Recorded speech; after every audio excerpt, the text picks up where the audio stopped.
नमस्कार, आप देख रहे हैं हल्ला बोल। आपके साथ मैं हूं अंजना। कितना प्लेन गिरा ये जानने की जल्दबाजी सिर्फ कांग्रेस पार्टी को इतनी क्यों है? क्योंकि ये सवाल ना समाजवादी विपक्ष के तमाम नेता भी नहीं पूछ रहे। मतलब पाकिस्तान की जय जयकार करनी है क्या? पाकिस्तान एक second sir, the army will choose when it wants to respond. क्या बात करते हैं आप? ये पाकिस्तान की जय जयकार कैसे हो गई? प्लेन जानकर क्या करना है? मतलब लक्ष्य तो सबको समझ में आए। देश के नागरिकों को जानना है ये नंबर से।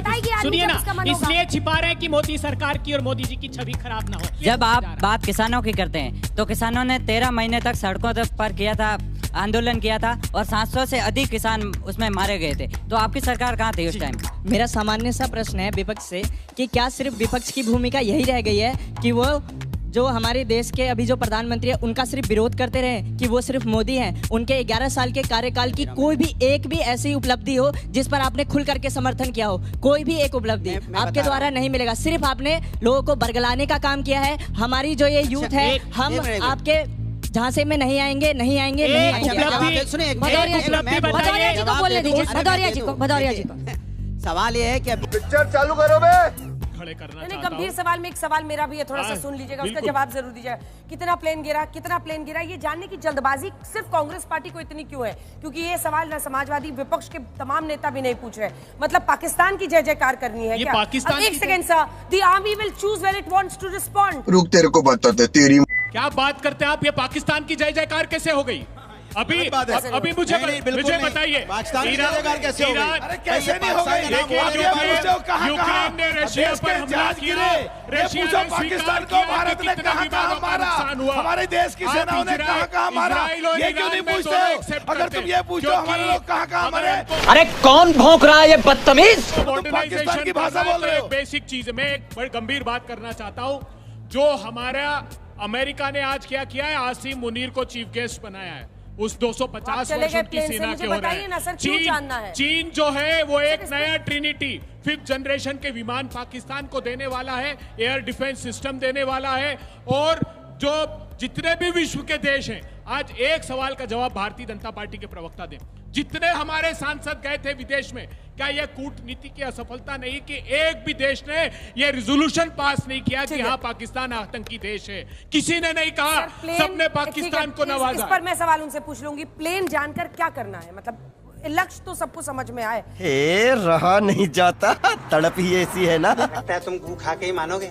क्योंकि आर्मी अगर नहीं बता रही है, अगर सीडीएस ने भी विदेश में सवाल पूछने पर उसको अवॉइड किया, आपको नंबर क्यों जानना है? जरा हमें बताइए। नंबर इस देश के नागरिकों को जानना है। ये नंबर सिर्फ सुनिए ना, इसलिए छिपा रहे हैं कि मोदी सरकार की और मोदी जी की छवि खराब ना हो। सिर्फ इसलिए इस देश से छिपाया जा रहा है। हमारी वॉर की प्रिपेयर्डनेस के लिए इस देश को तैयार कौन सा हिसाब से जब छिपाया गया बताइए? कारगिल युद्ध के बाद 3 दिन बाद कमेटी बना दी गई, 3 दिन बाद कमेटी बनाकर उसकी जांच रिपोर्ट आ गई। शहजाद बोलने दे, तकलीफ हुआ है बेचारे को।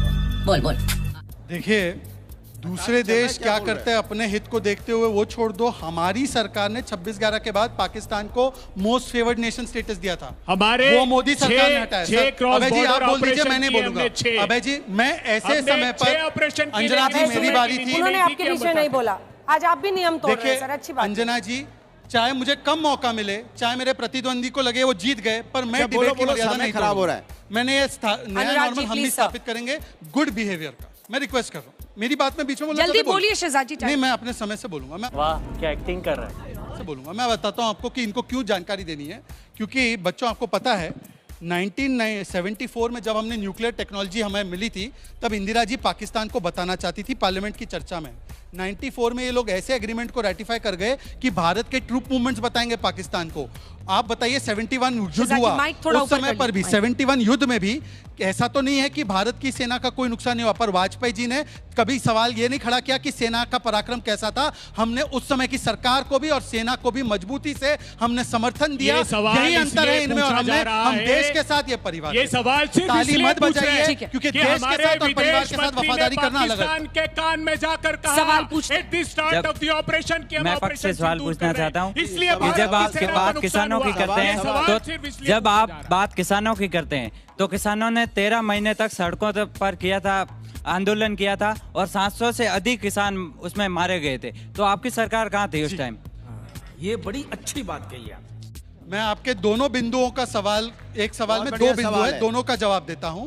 पहले तो जो आपने कहा हमने वो तीनों कानून वापस लिए, ये प्रधानमंत्री जी को डिक्टेटर बोलते हैं ना, प्रधानमंत्री जी ने तीनों कानून वापस लिए, पर जिन कानूनों की बात कर रहे हैं ना वो कानून केरला में लागू है, एपीएमसी नहीं है वहां पे। वो कानून इनके मैनिफेस्टो में है 2019 के, अभी तक माफी नहीं मांगी उसके लिए। अगर वो कानून लाना गलत था तो इनके मैनिफेस्टो से नहीं, हमने तो हटा दिया। और दूसरी बात इनकी बिंदु जो है कि उन्होंने कहा कि 700 किसानों की मृत्यु हुई। हमने सारे स्टेट गवर्नमेंट से मांगा, खास करके पंजाब इनके पास है, इनके अलायंस के पास है, कि कितने किसान हमारे नहीं रहे। क्या बोला तूने? सॉरी, मैं वो शब्द वापस देता हूँ, कितने किसान नहीं रहे, तो उन्होंने बोला 0।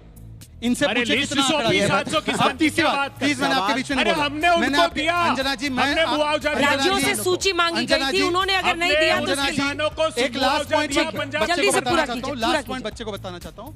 हम, आपको पता है देश का एग्रीकल्चर बजट था 25,000 करोड़, मोदी जी के आने के बाद 1,25,000 करोड़ हुआ। हमने स्वामीनाथन रिपोर्ट जो इन्होंने धूल में भेज दी थी, हमने उसको लागू किया। झूठ बोल रहा है, ये झूठ बोल रहा है। 50% डाला हमने, जो वीट हो, राइस हो, सबका एमएसपी और उसका जो खरीदने का पैमाना बढ़ाया। और हमने किसानों को 3 लाख करोड़ से ज्यादा की किसान सम्मान निधि दी। इन्होंने किसानों को कर्नाटका में डंडे मारे, 1500 किसानों ने आत्महत्या की। ये नहीं चाहते मेरी बात है, इसलिए सुप्रीम कोर्ट। अगले प्रश्न पर जा रहे हैं। अगले प्रश्न, एक सेकंड। मेरा प्रश्न विपक्ष से, राहुल गांधी जी बोलते हैं कि इंडिया की डेमोक्रेसी ब्रूटल अटैक के, मतलब it is not democratic, under brutal attack है।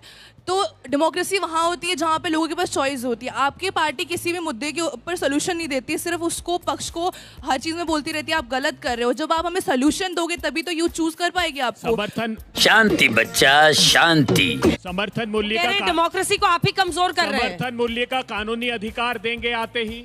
हम इस देश के एमएसएमई को स्ट्रेंथनिंग करेंगे। इस देश के छोटे और मझोले उद्योग जिसका मैन्युफैक्चरिंग सेक्टर में 48% कंट्रीब्यूशन है, एक्सपोर्ट में 45% कंट्रीब्यूशन है, उसको स्ट्रेंथनिंग करेंगे और युवाओं को रोजगार के अवसर प्रदान कराएंगे। इस देश में जातिगत जनगणना कराएंगे और समाज के अंतिम पंक्ति में खड़े हुए लोगों को अधिकार संपन्न करेंगे। आर्थिक और सामाजिक रूप से ये कांग्रेस पार्टी की साफ नीति है।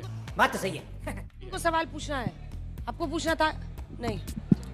मेरा सामान्य सा प्रश्न है विपक्ष से कि क्या सिर्फ विपक्ष की भूमिका यही रह गई है कि वो जो हमारे देश के अभी जो प्रधानमंत्री है उनका सिर्फ विरोध करते रहे, कि वो सिर्फ मोदी हैं? उनके 11 साल के कार्यकाल की कोई भी एक भी ऐसी उपलब्धि हो जिस पर आपने खुल करके समर्थन किया हो? कोई भी एक उपलब्धि आपके द्वारा नहीं मिलेगा। सिर्फ आपने लोगों को बरगलाने का काम किया है। हमारी जो ये यूथ है, हम आपके झांसे में नहीं आएंगे, नहीं आएंगे, नहीं आएंगे। सुनिए, भदौरिया जी को बोलने दीजिए, भदौरिया जी को।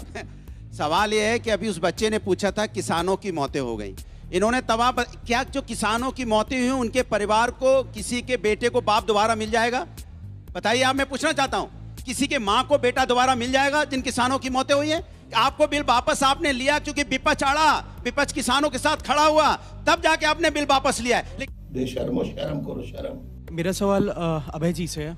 सर, आपने ये कहा कि कोरोना काल में काफ़ी सारे लोगों की मौत हो गई जो है बिना ऑक्सीजन की वजह से, लेकिन मोदी सरकार ने एक बहुत बड़ा वैक्सीनेशन प्रोग्राम चलाया जिसमें करोड़ों लोगों को वैक्सीन्स मिली और लोग सेफ भी रहे। और अभी भी कोरोना की एक नई वेव आने वाली है, उसके लिए मॉक ड्रिल्स चल रही है।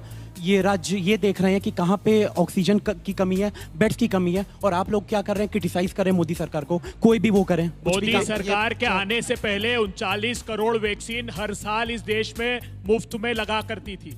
एक गंभीर सवाल खड़ा करता हूं वैक्सीन पर।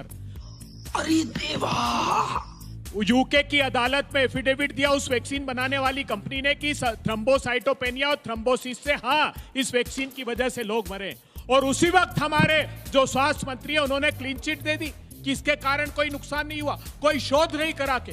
लेकिन ये गंभीर सवाल अगर हम पूछते हैं तो वो जायज सवाल है और जनता के हित के सवाल हैं। जो इन्होंने केरला की बात की, केरला में वो कानून नहीं है क्योंकि इसेंशियल कमोडिटी एक्ट के सेक्शन 2 में इन्होंने संशोधन। इसकी मौका देखिए, ऐसा दुर्भाग्यपूर्ण बात है, हमको याद है कि इन्फ्लुएंजा का वैक्सीन हो या चाहे पोलियो का हो 30-30 साल बाद आता था। आज देश ने 2 आत्मनिर्भर वैक्सीन, कोविशील्ड और कोवैक्सीन बनाई, तो ये मॉडर्ना और फाइजर के एक प्रचार करने लगे। दूसरी बात, इन्होंने बात की किसानों की और caste census. Caste census Karnataka में हो चुका है ना अंजना जी, मुझे जो लगता है सर्वे रिपोर्ट आ गई है।